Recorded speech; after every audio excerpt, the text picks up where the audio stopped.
we're all set for the smaller coupe SUV from Mercedes-Benz, the GLC Coupe. And I am in North Italy's Aosta Valley to test the car.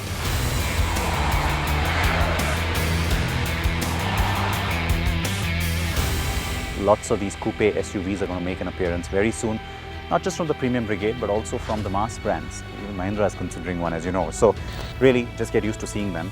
And when it comes to the premium brigade, Mercedes and BMW have the lead over everyone else. And so while Land Rover and Audi are now scrambling to catch up on it, they already have multiple models. This one competes with the X4 here in Europe.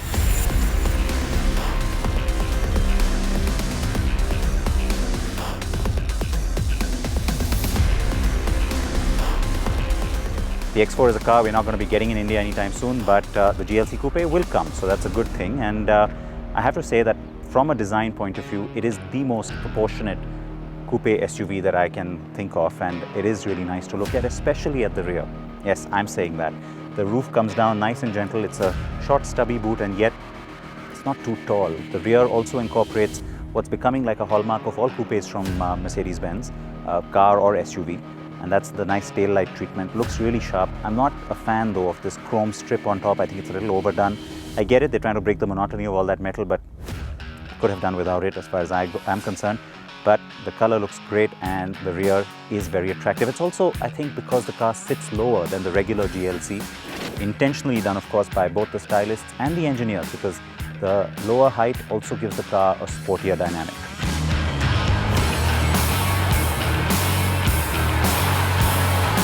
The car I've got with me is the GLC 300 Coupe. That's the petrol, and yes, it's the one to be launched in India. The car is stylish for sure. It stands at just over 1600 millimeters high and 4700 millimeters long. That means it's 42 millimeters lower and 80 millimeters longer than the regular GLC. When you start driving the GLC Coupe, the first thing that grabs you, and this is, by the way, very different than how you feel when you drive the GLE and then the GLE Coupe. On this car, the first thing that grabs you is you feel like you're sitting a lot lower, so it feels sporty in its profile right from word go. Now, I have to say that that was not something I expected.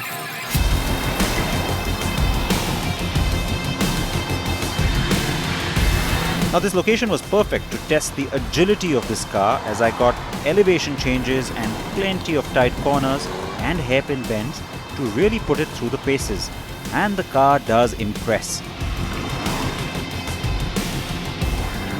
Now push the car through the corners a little bit hard, and you know what, it holds on. It's very precise.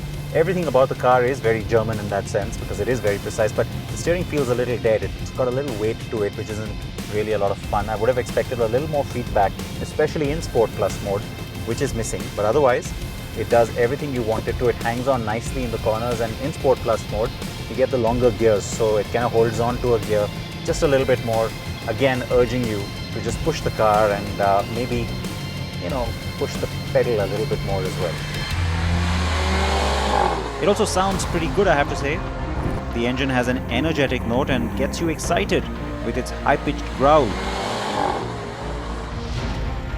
The 2-liter engine is ample and efficient, and the generous torque kicks in nice and low.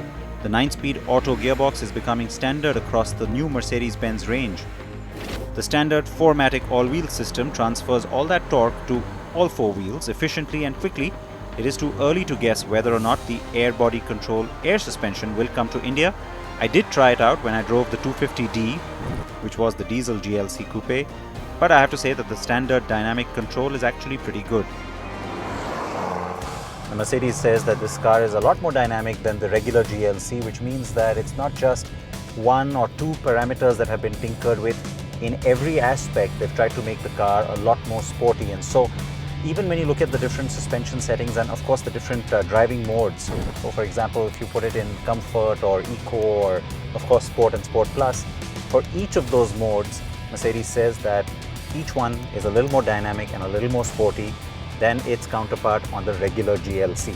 Well, I can't really vouch for that, given today's driving experience doesn't involve the regular GLC, but having driven that car fairly extensively, I can tell you that it does definitely come across as a lot more sporty and a lot more fun.